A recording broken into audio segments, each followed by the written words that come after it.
Affordable जिन्हें हम छोटी कारें कहते थे उनकी सेल बुरी तरह कम हो रही है। मगर इंडियन बाजार में मिड साइज एसयूवी का मार्केट अभी भी बढ़ रहा है।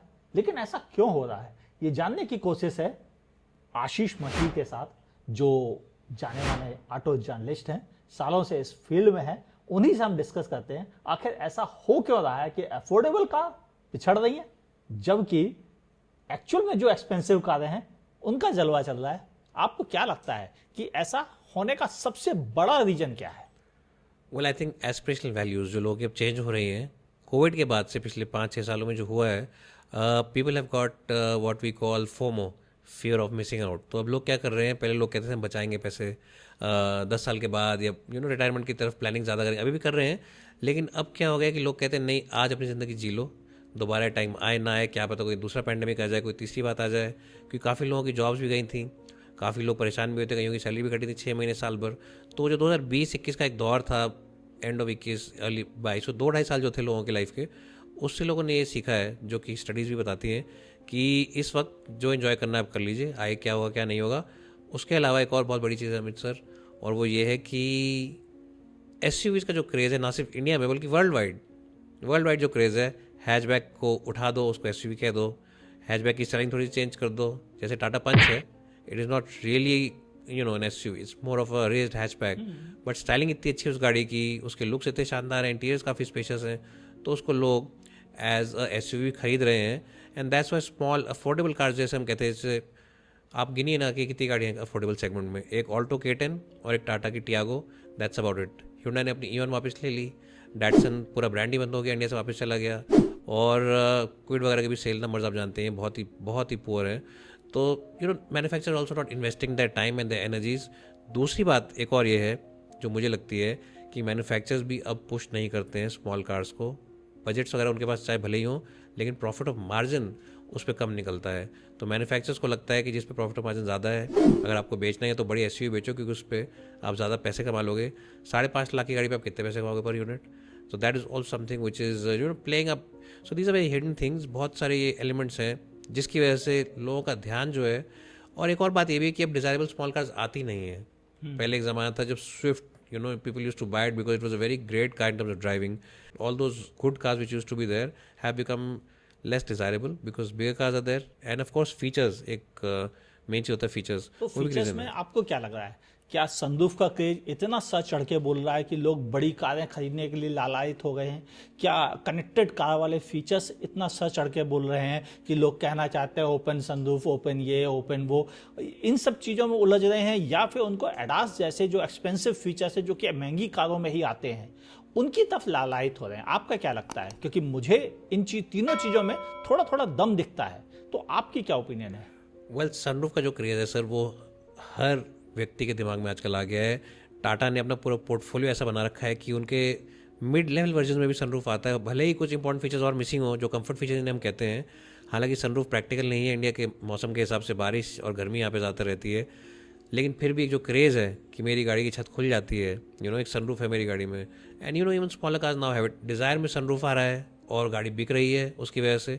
That's the only real affordable car जैसे आप कह सकते हैं, जो कि सेल्स नंबर्स में अभी भी अच्छी कंडीशन में, अच्छी पोजीशन पर है। तो ये आपने बिल्कुल सही बात पकड़ी कि सनरूफ एक ऐसा फीचर है जिससे लोग क्रेज़ हैं। एडास फीचर्स भी काफ़ी लोग आजकल यूज़ कर रहे हैं, लोग काफ़ी खुश भी होते हैं यूज़ करते हैं, खासतौर पे हाईवे पर। लेकिन जो मेन एक गाड़ी को चलाने का जो मज़ा आता है, वो वाली चीज़ें लोग अब मिस कर रहे हैं, वो वाली चीज़ों पर लोगों का ध्यान नहीं जा रहा है, क्योंकि मैन्युफैक्चरर्स ने इतनी मार्केटिंग अच्छी कर रखी है अपनी कि सनरूफ है इस गाड़ी के अंदर, कूल फ्रंट सीट्स है इस गाड़ी के अंदर। मेरे ख्याल से मेरे को पिछले 1-1.5 साल में, जबकि डिज़ायर के सिलेंडर कम हुए हैं, स्विफ्ट के सिलेंडर कम हुए, 4 से 3 हुए, बहुत कम लोगों ने एक्चुअली पूछा होगा कि सर क्या उससे कोई फ़र्क पड़ा है। लोग सिर्फ ये पूछते हैं क्या स्विफ्ट में सनरूफ आने लग गया है? नहीं, अच्छा डिज़ायर में आता है तो वो ले लेते हैं। And I think it's also because of manufacture, but also to certain extent blame is on the buyer, that despite knowing all the facts they are still focusing on the frivolous things, जो कि ऊपर ऊपर की चीज़ उनके ऊपर ज़्यादा ध्यान दे रहे हैं लोग। तो आपको क्या लग रहा है अगले 5 से 10 साल में ये ट्रेंड कैसा होगा? सर ट्रेंड ऐसे ही चलेगा, ये जो अगले 5 साल रहेंगे ट्रेंड यही चलने वाला है, बड़ी गाड़ियों का ट्रेंड और बढ़ेगा। इंडियंस की एस्पिरेशनल वैल्यू बढ़ रही है, जिसे हम कहते हैं ना कि एक कैश जो घर में रहता है, पहले लोग सेव करके रखते थे, उसे अब लोग यूज़ करें, डिस्पोजेबल इनकम बेसिकली बढ़ गई है लोगों के पास। और सबसे अच्छी चीज़ ये है कि अभी इंटरेस्ट जो रेट्स हैं वो भी कम हो गए हैं। तो मेरे ख्याल से 8.5-9% पे भी लोन मिल रहा है, जिससे कि लोग कह रहे हैं कि हाँ लोन पे गाड़ी ले लो।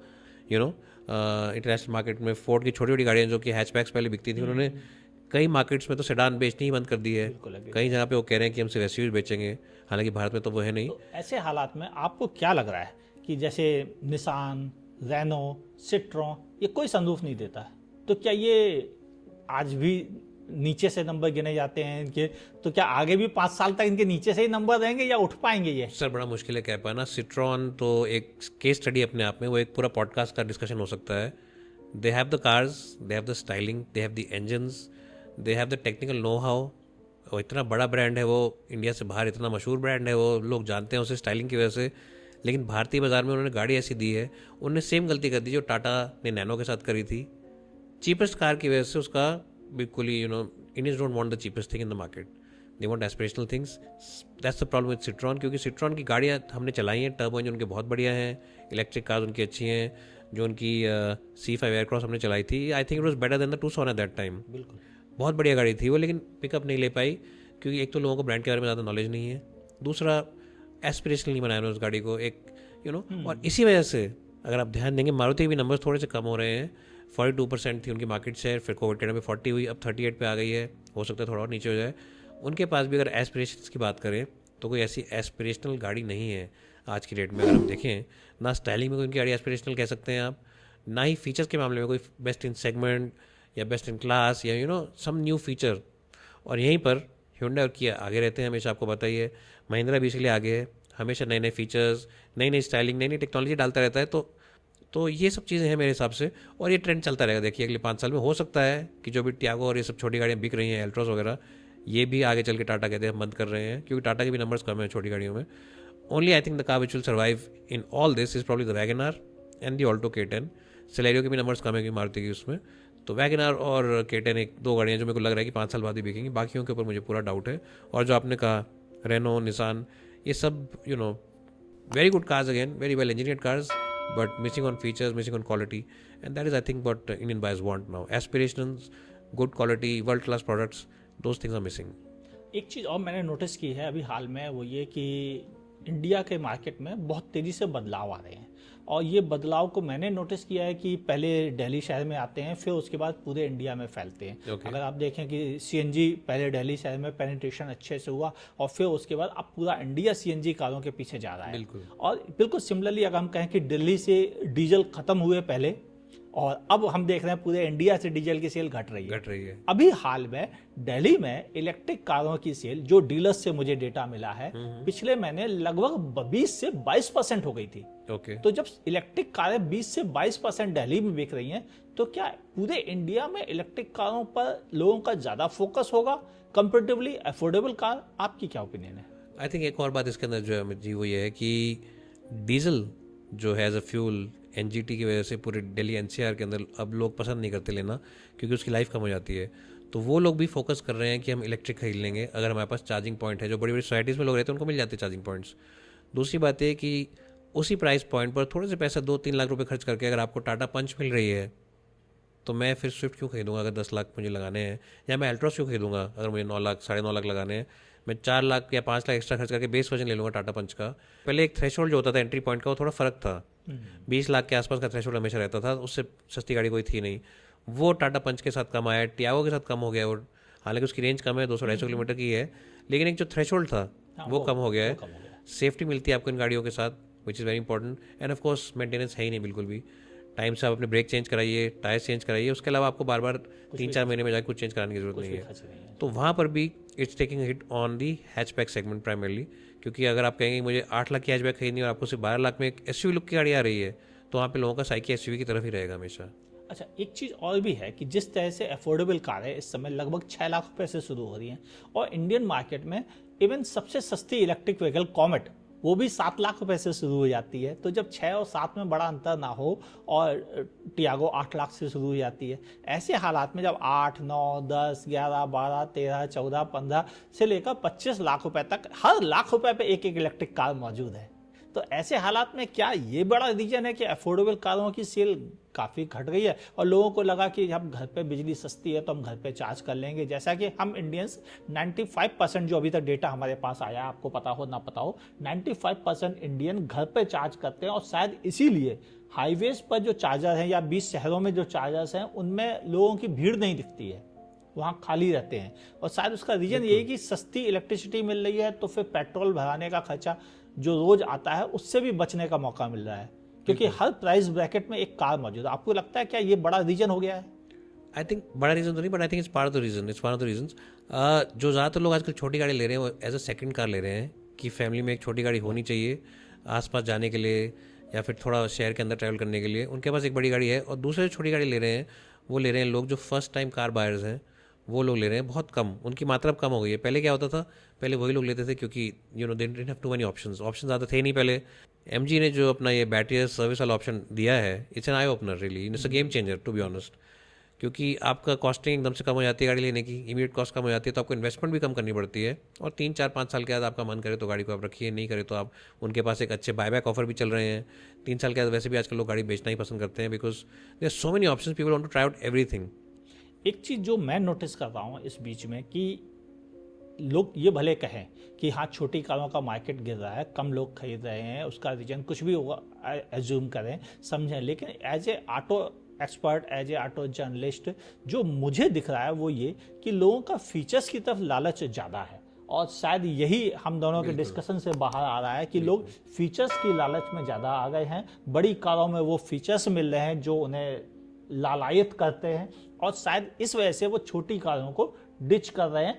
अफोर्डेबिलिटी आ गई है फाइनेंस की वजह से, और शायद मेरे अंदाज यही बड़ा रीजन लगता है इस डिस्कशन से कि लोग छोटी कारों को छोड़ रहे हैं। तो अब आपको क्या लग रहा है कि espresso, Celerio, Tiago, i10, Magnite और काइगर इस कैटेगरी में जो लगभग इसी प्राइस ब्रैकेट में है कि 9 लाख रुपए से नीचे ही वाले वेरिएंट ज़्यादा बिकते हैं, इनका भविष्य कितना खतरे में है?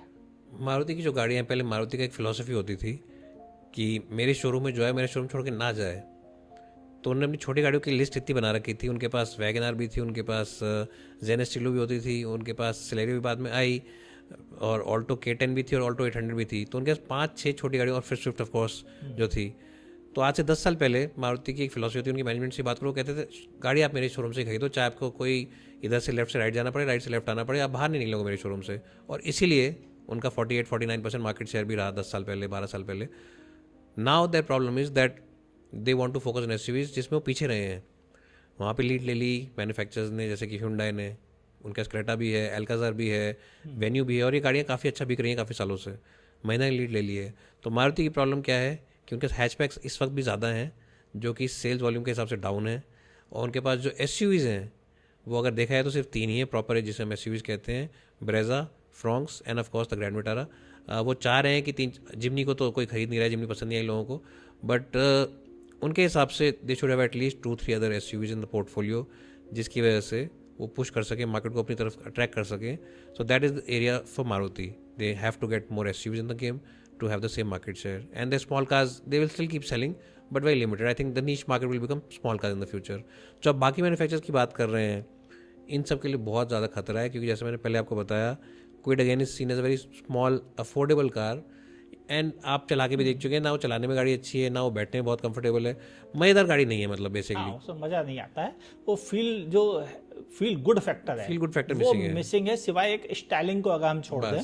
लुक्स जरूर उसके अच्छे, उनके पास कई कैची कलर्स हैं, बिल्कुल। और अब उन्होंने कुछ एक फीचर्स भी, मतलब बैक कैमरा वगैरह भी जैसे फीचर्स जोड़ दिए, लेकिन मार्केट नहीं पकड़ पा रहे हैं। और उसका रीजन जितना कंज्यूमर कह रहा है कि इंजन से खुश नहीं है। काइगर और मैग्नेट में भी ये दिक्कत है, गाड़ियाँ बहुत अच्छी हैं, सॉलिड बिल्ड क्वालिटी है, सेफ्टी रिकॉर्ड इनका ठीक है, और जो ओवरऑल ड्राइविंग इनकी अच्छी है, लेकिन माइलेज नहीं देती गाड़ियाँ दोनों ही, टर्बो इंजन के साथ। और अगर आप नॉन टर्बो लेते तो चलाने में बिल्कुल दम नहीं है उस इंजन के अंदर। तो यहाँ पर भी इनको थोड़ा सा अपने पोर्टफोलियो को बैलेंस करना पड़ेगा, नया इंजन लाना पड़ेगा।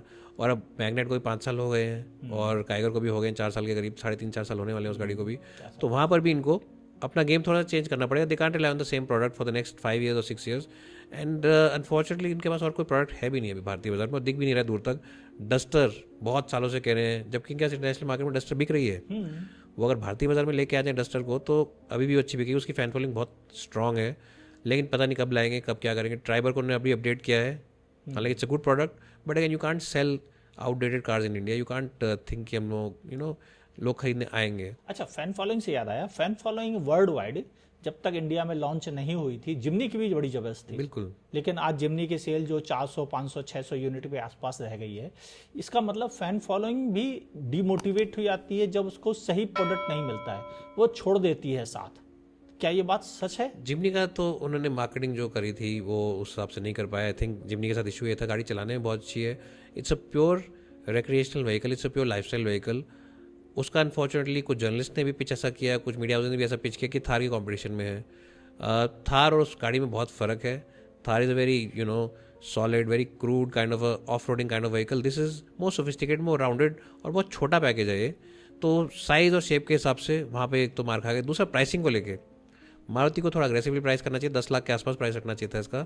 तो स्टार्टिंग की जो प्राइसिंग इन्होंने इतनी अग्रेसिव नहीं करी, उसकी वजह से भी काफ़ी ज़्यादा इनको उसका खामियाजा भुगतना पड़ा। आई think it's a good car.